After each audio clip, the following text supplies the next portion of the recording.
고린도전서 15장 1절에서 8절 말씀 대독합니다. 형제들아, 내가 너희에게 전한 복음을 너희에게 알게 하노니 이는 너희가 받은 것이요 또 너희 가운데 선 것이라. 너희가 만일 내가 전한 그 말을 굳게 지키고 헛되이 믿지 아니하였으면 그로 말미암아 구원을 받으리라.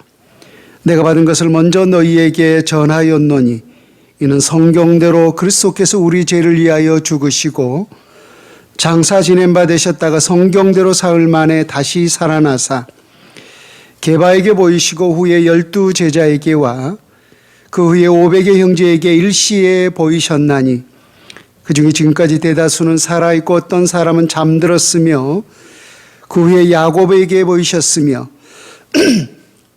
그 후에 모든 사도에게와 맨 나중에 만삭되지 못하여 난 자 같은 내게도 보이셨느니라. 아멘. 예수를 그리스도로 믿는 기독교 2000년 역사에 있어서 가장 큰 두 개의 사건이 있습니다. 하나의 사건은 본질적으로 영이신 우리 하나님께서 우리와 동일한 육신의 몸을 입고 유대 땅 베들레헴에 태어난 사건이고요. 또 하나의 사건은 그 예수께서 십자가에 못 박혀 죽으시고 장사 지낸 바 되셨다가 3일 만에 다시 살아난 사건이죠. 그래서 이 두 사건이 우리에게 가장 큰 은혜의 사건이기 때문에 우리는 이 두 사건을 하나의 절기로 지키고 있습니다. 그래서 예수님의 탄생 사건을 우리는 성탄절이라 부르고 예수님이 다시 살아난 사건을 부활절로 삼아서 교회의 명절로 지키고 있습니다. 오늘 바로 그 예수님이 다시 살아난 날을 기념하는 부활절 절기입니다. 이 절기 아침에 여러분에게 먼저 축복하기를 원합니다. 여러분의 심령 속에 또 여러분의 가정 속에 이 부활의 역사가, 이 부활의 축복이 가득할 수 있기를 주 예수님의 이름으로 축원을 드립니다. 나아가 이 민족 속에도 또 온 열방 속에도 예수님이 이 살아 역사하는 부활의 능력이, 부활의 역사가 가득할 수 있기를 주 예수님의 이름으로 축원을 드립니다. 여러분, 우리가 이처럼 부활의 날을 또 기념하여서 기뻐하고 또 즐거워하는 분명한 이유가 있죠. 이것이 단순하게 예수님 한 사람의 부활로만 우리가 치부한다면은 이것은 예수님이 역사적으로 부활하셨다. 또 그 역사적 사건을 우리가 들먹이면서 예수님이 그러한 일을 행하셨어? 예수님이 그러한 능력 있는 분이셨어? 라고 우리가 예수님의 그 능력, 그 예수님의 탁월성에 우리가 초점에 맞춰져 있을 수 있겠지만은 우리가 함께 기뻐하고 이 날을 함께 우리가 축복하는 것은 예수님의 이 부활은 곧 우리 모든 믿는 자들의 동일한 부활이기 때문인 줄로 믿습니다. 예수 그리스도의 십자가와 함께 우리 모두가 동일하게 못 박혔듯이 우리 모두는 예수 그리스도와 함께 또한 부활의 능력이 우리 모두에게 미치는 줄로 믿습니다. 얘는 우리가 고린도전서 15장을 일컬어서 소위 부활절이라고 말을 하는데요. 15장 20절을 한번 보십시오. 고린도전서 15장 20절에 보면은 그러나 이제 그리스도께서 죽은 자 가운데서 다시 살아나사 잠자는 자들의 첫 열매가 되셨도다. 사망이 한 사람으로 말미암았으니 죽은 자의 부활도 한 사람으로 말미암는도다. 아담 안에서 모든 사람이 죽은 것 같이 그리스도 안에서 모든 사람이 삶을 얻으리라. 그러나 각각 자기 차례대로 되리니 먼저는 첫 열매인 그리스도요, 다음에는 그가 강림하실 때에 그리스도에게 속한 자요라고 있어요. 여러분, 우리가 로마서 강의를 통하여서 사람이 한번 죽는 것은 정한 이치요라고 했어요. 성경도 분명히 우리 사람이 한번 죽는 것은 하나님이 정하신 이치라는 거예요.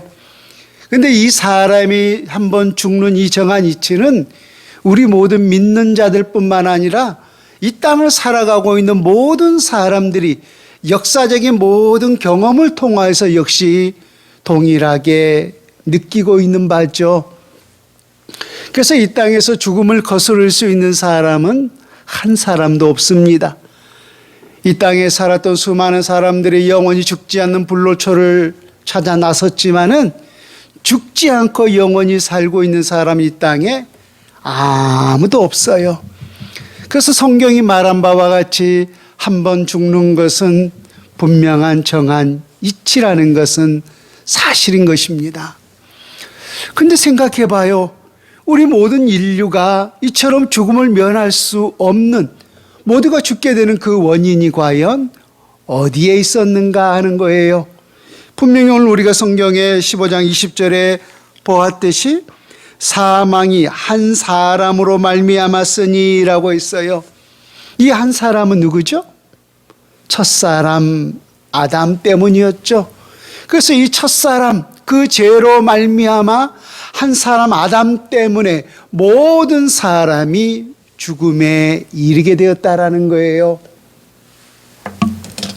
그런데 이 부활 역시 그와 같은 공식이 동일하게 적용되고 있다라는 거예요. 한 사람으로 말미암아 온 인류에게 사망이 왔듯이 또 역시 한 사람으로 말미암아 그를 믿는 자 안에서 모든 사람에게 새로운 생명이 부여해지게 되었다라는 거예요. 여러분, 그러한 이유가 어디에 있다라고 말씀했습니까? 바로 대표성의 원리 때문이죠. 또한 연합의 원리 때문이죠. 한 국가의 원수가 다른 나라의 국가의 원수와 어떠한 계약을 맺었다면은 그 계약의 효력은 그 원수만 맺는 것이 아니에요. 그 대통령만 효력이 발행한 것이 아니에요. 그 대통령에 속해 있는 모든 공동체, 그 나라 안에 살고 있는 모든 국민들이 다 그 계약의 효력이 함께 미치는 것 아니겠습니까? 마찬가지였어요. 그래서 첫사람 아담의 범죄가 있었지만은 그 첫사람 아담은 우리 모든 인류의 대표였기 때문에 그 한 사람의 죽음을 통하여서 우리 모든 인류에게 역시 사망이 왔던 거죠. 근데 그와 같은 공식이 어디에 그대로 대입된다고요? 부활에도 그대로 적용되고 있다는 거예요. 우리 모든 믿음의 백성들의 대표자가 누구예요? 우리 모두는 오늘 또 누구와 연합되어 있습니까? 예수 그리스도와 연합된 믿음의 백성들인 줄로 믿습니다. 그래서 우리 모두가 함께 예수 그리스도와 함께 십자가에 못 박혀 죽었듯이 우리 모두는 동일하게 예수 그리스도와 함께 또한 부활할 것을 믿는 줄로 믿습니다. 그래서 예수님의 이 부활은 예수님 한 사람의 부활이거니와 예수님의 부활은 우리 모든 믿는 자들의 부활인 줄로 믿습니다. 그래서 부활의 첫 열매가 누구예요? 부활의 첫 열매가 예수 그리스도요. 그 다음이 누구라고 있어요? 예수 그리스도에게 속한 자요라고 있어요. 속한 자요. 그래서 예수 그리스도를 믿는 자들은 반드시 예수님처럼 우리 모두에게는 반드시 부활의 역사와 부활의 능력이 임하는 줄로 믿습니다.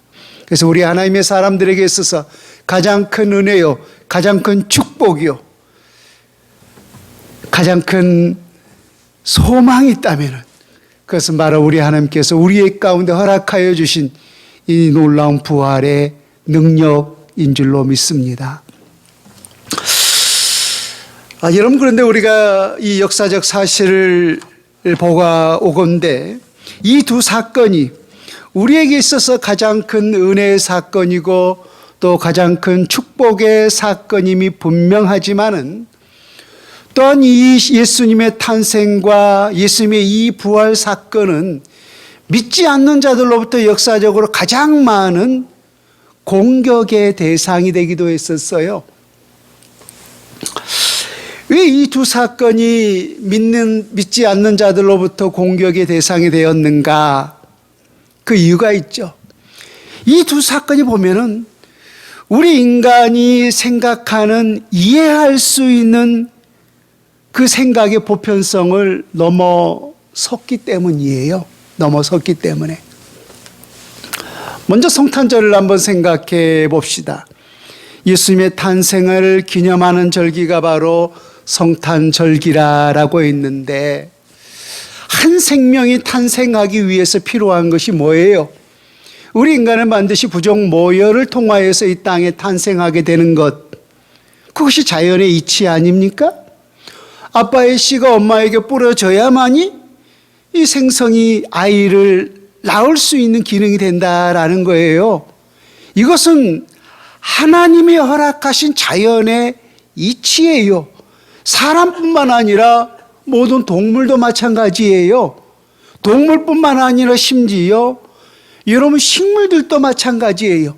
그래서 농사를 짓는 사람들이 하는 일이 뭡니까? 나비나 벌들이 이 수정하기 위해서 꽃술을 옮겨주지 않으면은 그 수정하기 위해서 사람이 붓으로 인위적으로 이렇게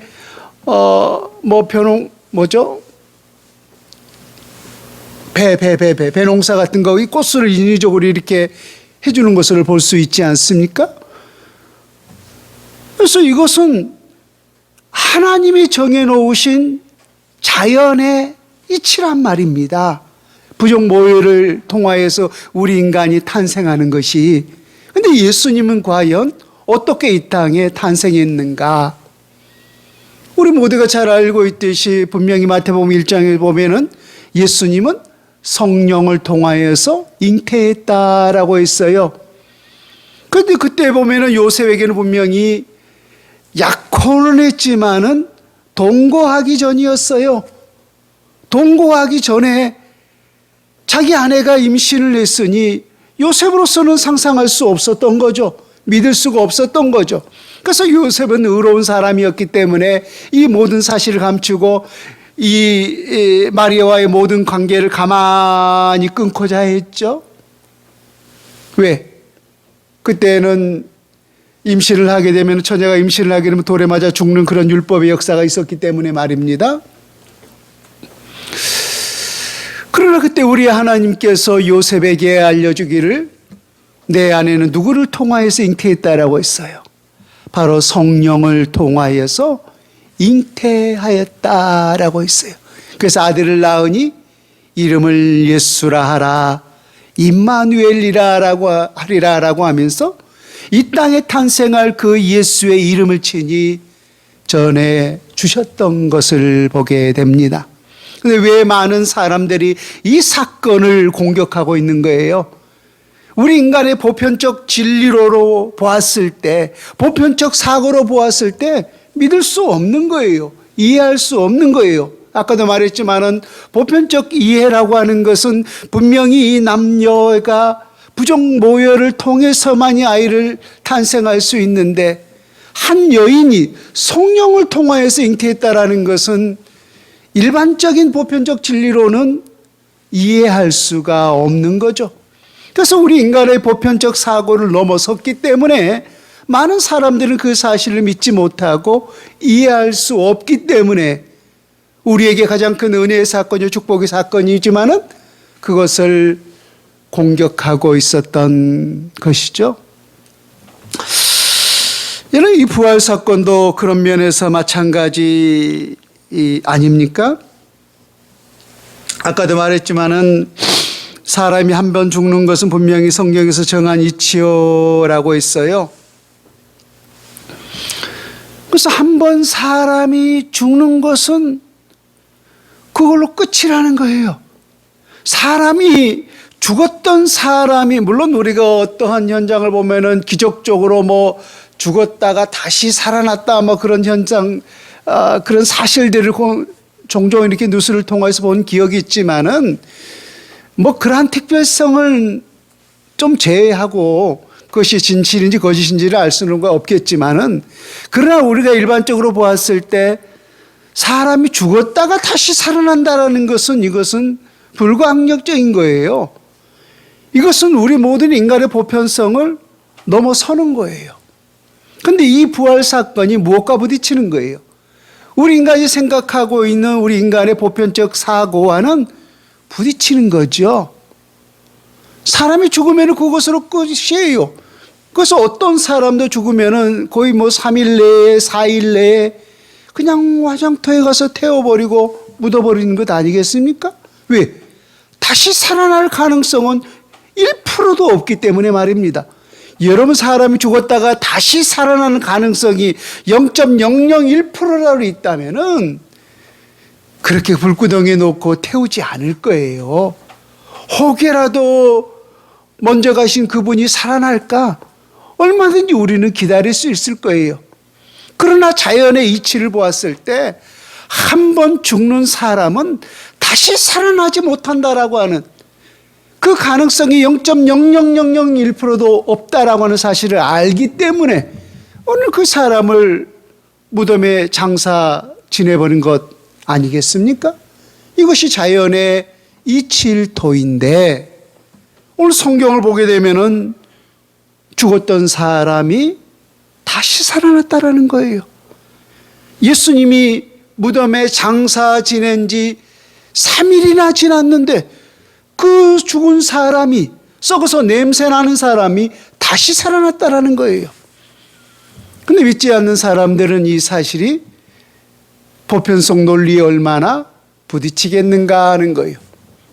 그래서 그들은 늘 어떻게 죽은 사람이 다시 살 수 있느냐라고 하면서 하나님이 이 능력에 대해서 늘 반기를 들었던 것이죠.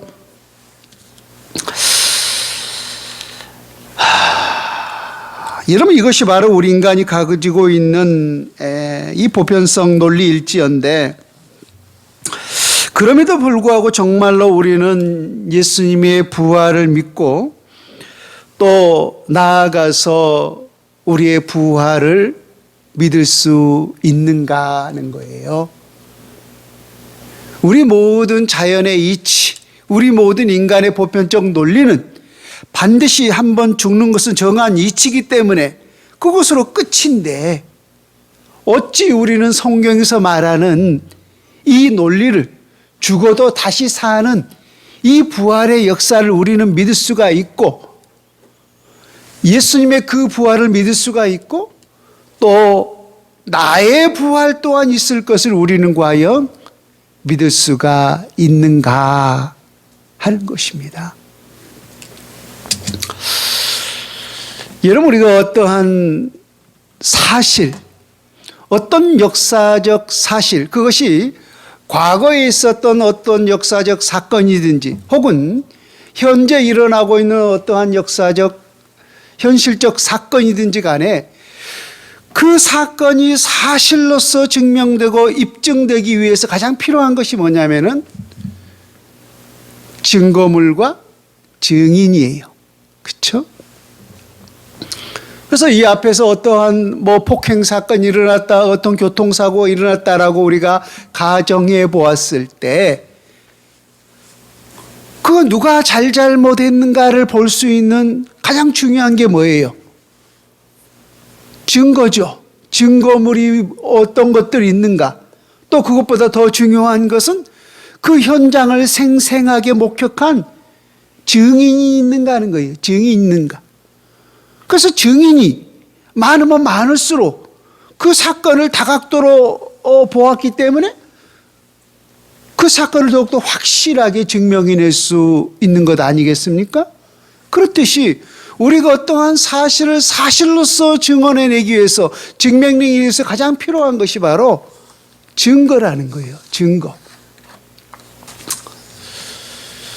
이제 무슨 말을 꺼내기 위해서 이 이야기를 했느냐면은, 예수님이 부활하셨다.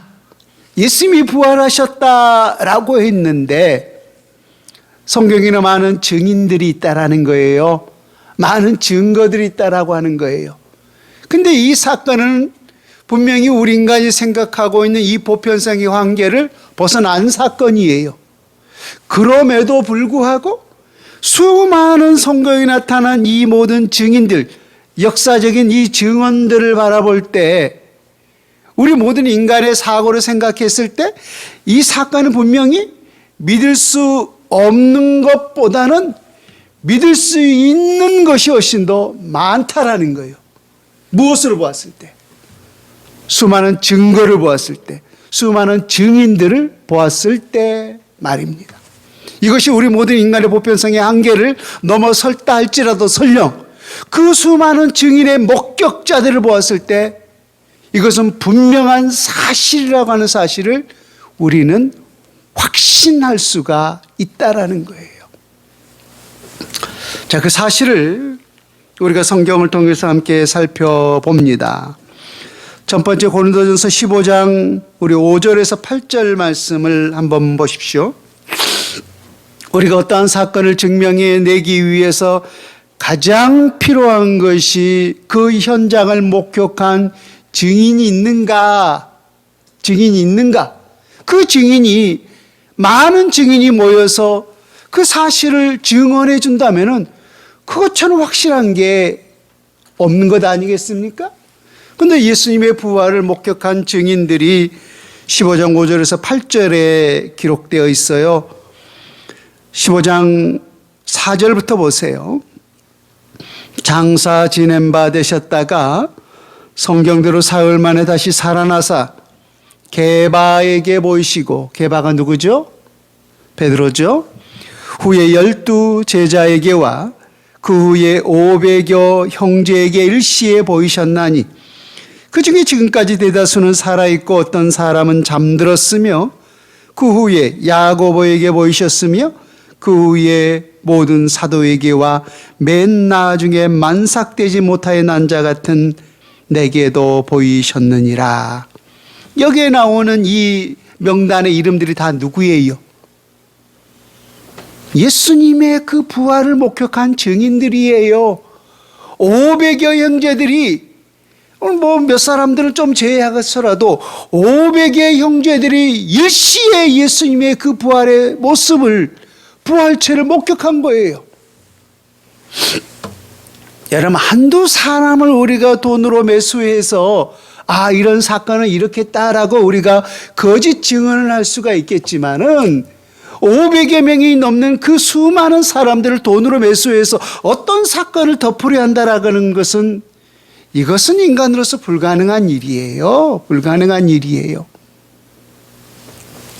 이런 사실을 보았을 때 이렇게 분명히 그 현장을, 그러한 사실을 목격한 증인들이 이렇게나 많은데 그것이 우리 인간의 보편성을 벗어난 사건이라 할지라도 어찌 믿지 않을 수가 있겠는가 하는 것입니다. 두 번째 보세요. 마태복음 27장으로 가보세요. 참, 그래서 오히려 하나님은 오히려 역으로 원수들 스스로에 의해서 예수님이 부활하셨다라고 하는 사실을 증명하고 있는 것을 보게 돼요. 자, 마태복음 27장 62절에서부터 66절 한번 보십시오. 신약성경 51페이지 마태복음 27장 62절에서 66절 말씀 제가 읽습니다. 그 이튿날은 준비일 다음 날이라 대제사장과 바리새인들이 함께 빌라도에게 모여 이르되 주여, 저 속이던 자가 살아있을 때 말하되 내가 사흘 후에 다시 살아나리라 한 것을 우리가 기억하노니 그러므로 명령하여 그 무덤을 사흘까지 굳게 지키게 하소서. 그의 제자들이 와서 시체를 도둑질하여 가고 백성에게 말하되 그가 죽은 자 가운데서 살아났다 하면 후에 속임이 전보다 더 클까 하나이다 하니 빌라도가 이르되 너희에게 경비병이 있으니 가서 힘대로 굳게 지키라 하거늘 그들이 경비병과 함께 가서 돌을 임봉하고 무덤을 굳게 지키니라.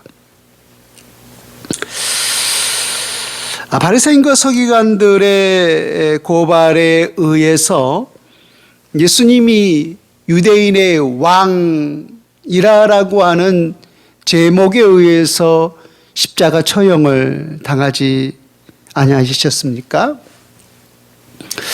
근데 예수님께서 그렇게 십자가의 처형을 당하시고 장사를 지냈을 때 예수님이 살아생전에 하셨던 말씀을 오늘 이 바리새인과 서기관들이 기억하고 있었어요. 실상 이 말은 누가 기억해야 되는 거예요? 예수님이 죽은 지 3일 만에 다시금 부활할 것이다. 예수님이 누누이 이 말씀을 제자들에게 말씀하시고, 그래서 얘들아 우리 갈릴리에서 보자라고 그렇게 말씀하지 않았습니까? 그러면 실상은 이 말씀은 누가 기억해야 하는 것이 맞아요? 제자들이 기억해야 하는 것이 어쩌면 맞을 거예요. 근데 오히려 제자들은 이 말씀을 새까맣게 다 잊어버리고 오히려 누가 기억하고 있는 거예요? 예수님을 십자가에 못 박혀 죽었던 장본인들이었던 이 바리새인과 서기관들이 오히려 기억하고 있는 거예요. 그래서 그들의 대책이 무엇이었느냐면은 예수님이 분명히 살아있었을 때 그가 죽은 자 가운데서 내가 3일 만에 부활할 것이다 라고 외쳤는데 우리가 그 말씀을 기억하노니 혹이라도 그의 제자들이 예수님의 시신을 무덤에서 훔쳐가지고 빼다가 다른 데로 옮기고 예수님이 부활하셨다라고 거짓으로 외치면은 이 예루살렘에 더 큰 난리가 날 것이 아니냐라고 하는 거였어요. 그래서 그 무덤을 누가 지키게 해달라는 거였어요? 본디오 빌라도에게 요청하여서 당신의 군인들을 시켜서 이 무덤을 좀 지켜주십시오라고 요청했던 거예요. 쉽게 말하면 도둑질 못하게 예수님이 시신을 도둑질 못하게 하도록 하기 위하여서 로마의 병정들을 시켜서 그 무덤을 지키게 해달라는 거예요. 그랬더니 본디오 빌라도가 하는 말이 야 너희들도 군사가 있지 않느냐. 여러분 그 당시에 이 종교 지도자들 대제사장과 장로들과 바리새인과 서기관들은 엄청난 권력자들이었어요. 종교 지도자들이지만은 그들은 유대라고 하는 이 종교 사회에 있기 때문에 정치적인 종교적인 모든 권력이 그들에게 다 부여해 있던 거예요. 그래서 그들에게도 실상은 누가 있는 거예요? 군사들이 있었어요. 군사들. 얼마나 힘 있는 자들입니까? 그래서 본디오 빌라도가 너희들에게도 군사가 있지 않느냐? 그 군사들을 시켜서 너희들이 지켜라 라고 해서 실상은 그 예수님의 무덤을 누가 지키고 있었어요? 대제사장과 장로들과 바리새인과 서기관들의 군사들이 그 무덤을 지키고 있었던 거예요. 그런 가운데서 예수님이 부활하셨어요. 그래서 어떻게 보면은 성경에는 기록되어 있지 않지만은 우리가 상상하건대, 우리가 추측하건대 예수님의 그 빈 무덤을 가장 먼저 목격한 자, 예수님의 그 부활을 가장 목격한 자를 누구라고 볼 수가 있어요? 그렇죠. 그 무덤을 지키고 있었던 군사들이 어쩌면은 가장 먼저 본 목격자가 아닐까라고 하는 추측을 할 수가 있는 거예요. 물론 성경은 그렇게 말하고 있지 않지만요. 자, 왜 그렇게 했는가? 그 이유를 알 수가 있어요. 자, 11절 보세요. 28장 11절부터. 왜 그러한 추측을 할 수밖에 없는가? 마태복음 28장 11절부터 보면은 여자들이 갈 때 경비병 중 몇이 성에 들어가 모든 된 일. 여기서 모든 된 일이 뭘까요? 예수님이 부활하셨고 또 몇몇 여인들이 예수님의 시신에 그 향을 바르기 위하여서 찾아갔잖아요. 막달라 마리아를 비롯한 뭐 살로메, 물론 그 여인들의 이름이 각각 다르긴 하지만은요. 그래서 그 모든 된 일들을 누구에게 보고하는 거예요? 군인들이니까. 자기들에게 주인이었던 대제사장들에게 보고하죠. 12절.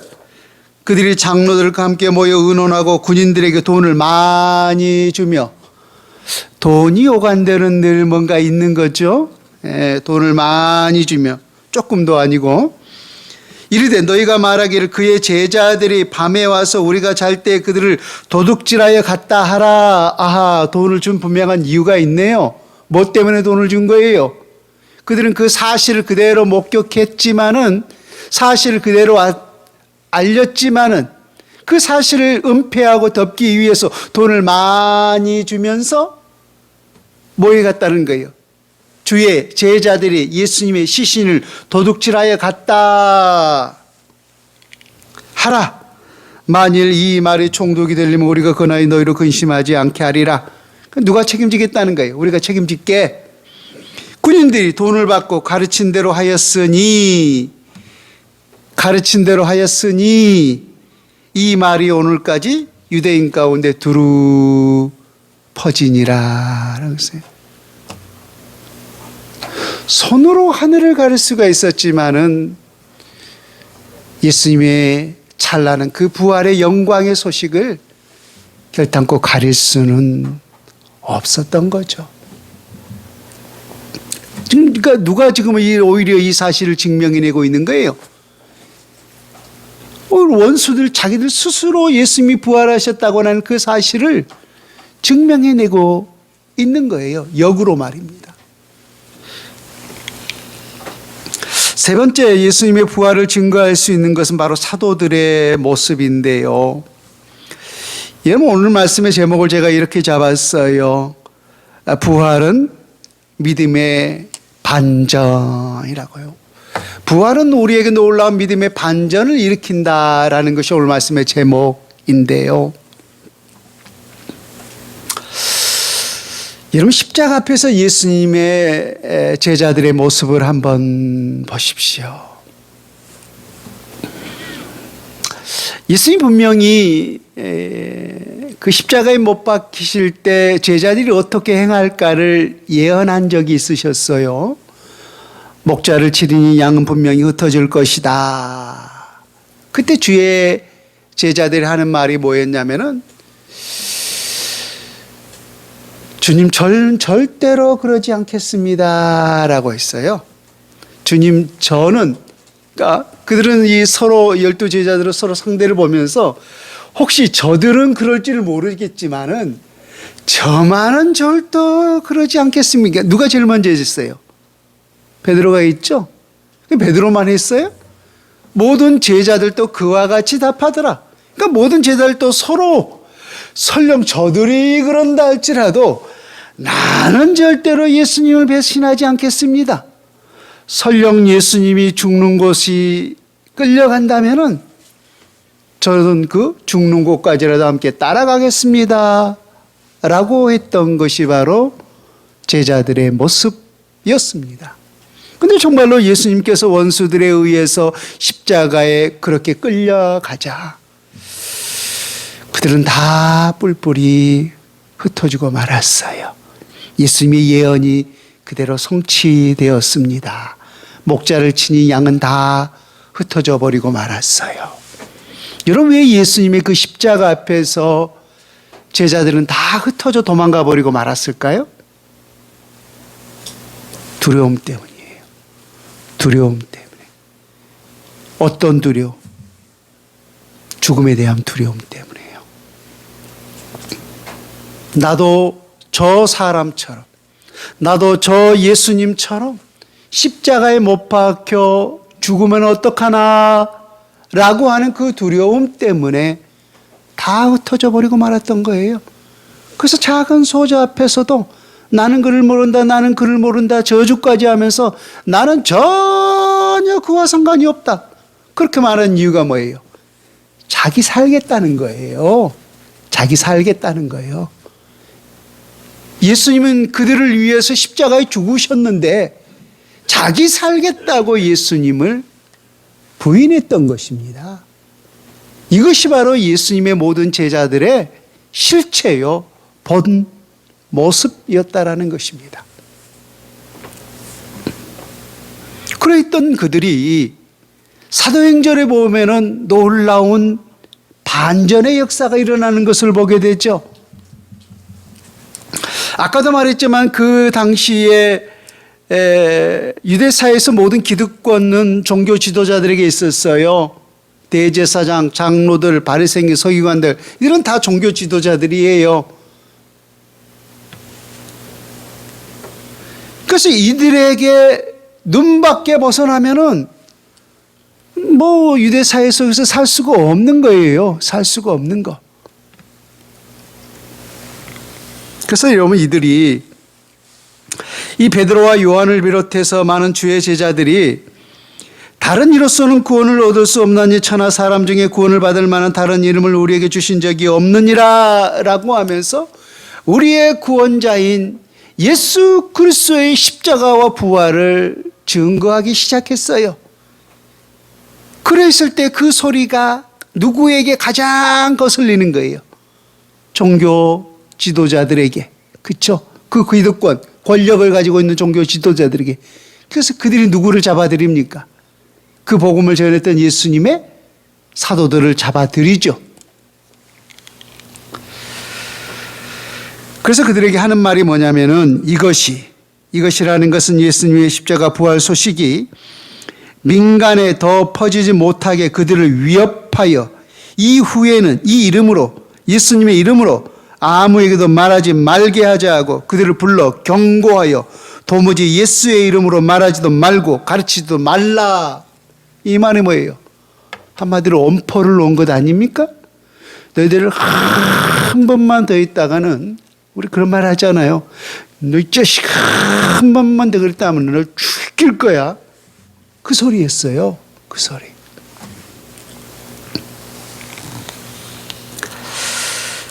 그렇지만 베드로, 요한은 이렇게 대답합니다. 하나님 앞에서 너희 말을 듣는 것이 하나님의 말씀을 듣는 것보다 옳은가 판단하라. 우리는 보고 들은 것을 말하지 아니할 수 없다. 예수님의 제자들이 보고 들은 것이 뭐였어요?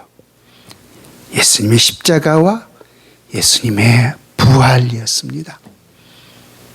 예수님의 십자가와 예수님의 부활을 그들은 보고 듣고 친히 목격했던 것입니다. 그래서 이것을 위해서 예수님께서 우리를 부르셨다라고 하는 사실을 그들은 깨달았어요. 부활에 목격한 이유로서 깨달았어요. 그래서 그들 안에 이 부활신앙이 살아 역사한 것입니다.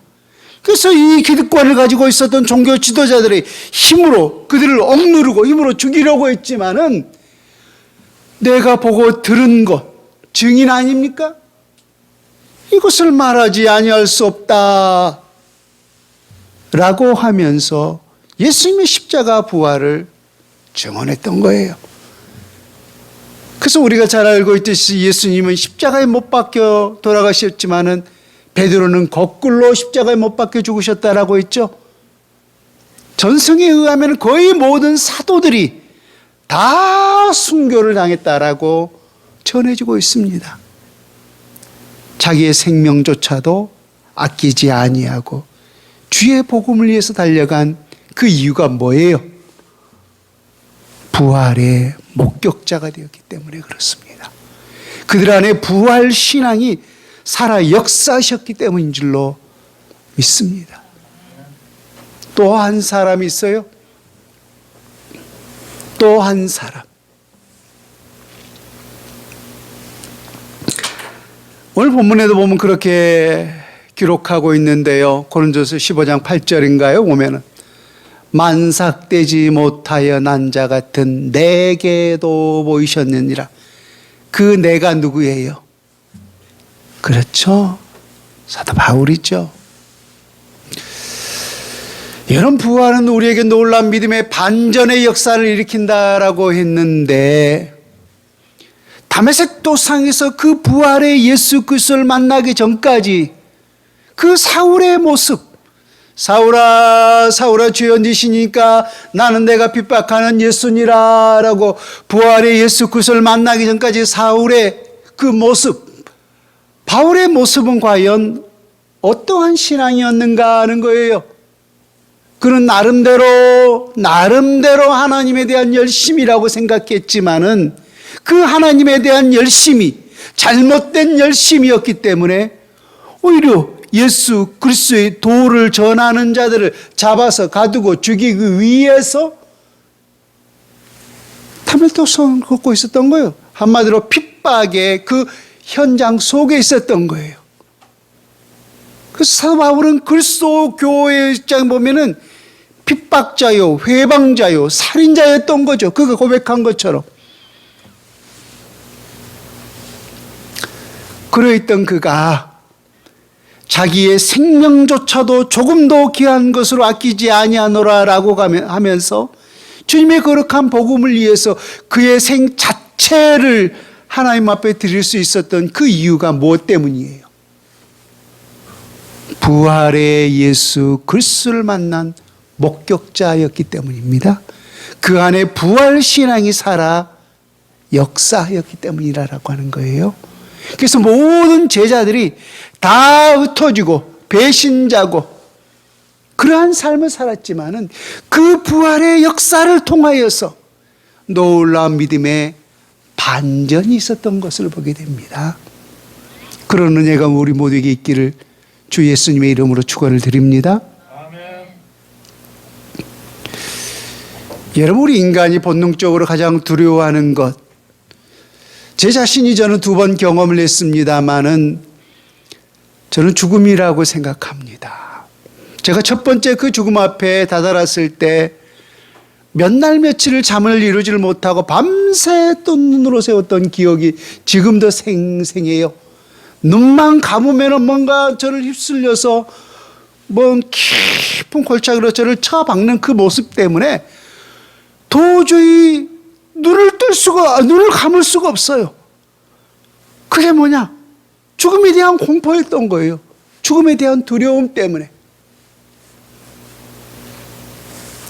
그러나 하나님의 은혜 가운데 제 안에 그런 부활신앙의 은혜가 있었을 때 오히려 첫 번째 그 사건보다 2번째 저에게 더 큰 어려움이 있었지만은 하나님의 은혜 가운데 어떠한 두려움도 없이 담대했던 것을 보게 됩니다. 내가 그러한 사람이 되었었기 때문이 아니라 하나님 내게 그런 은혜를 베풀어 주셨기 때문에 저는 그러한 죽음 앞에서도 두려워하지 않고 담대할 수 있었는 줄로 믿습니다. 여러분, 부활은 이처럼 우리 인간이 본능적으로 가장 두려워하는 죽음조차도 이길 수 있는 능력이 바로 여러분 부활인 줄로 믿습니다. 여러분, 뭐가 두렵습니까?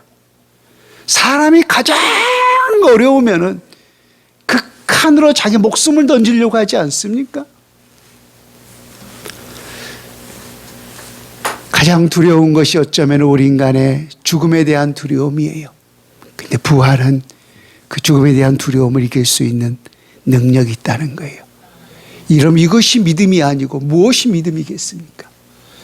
이 부활 신앙으로 혹이라도 우리의 믿음이 저만큼 처져져 있다면 다시금 반전을 일으킬 수 있는 놀라운 역사가 여러분의 심령 속에 가득할 수 있기를 이 부활절 아침에 진심으로 축원을 드립니다.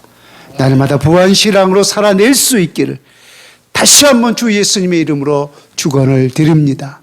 아멘.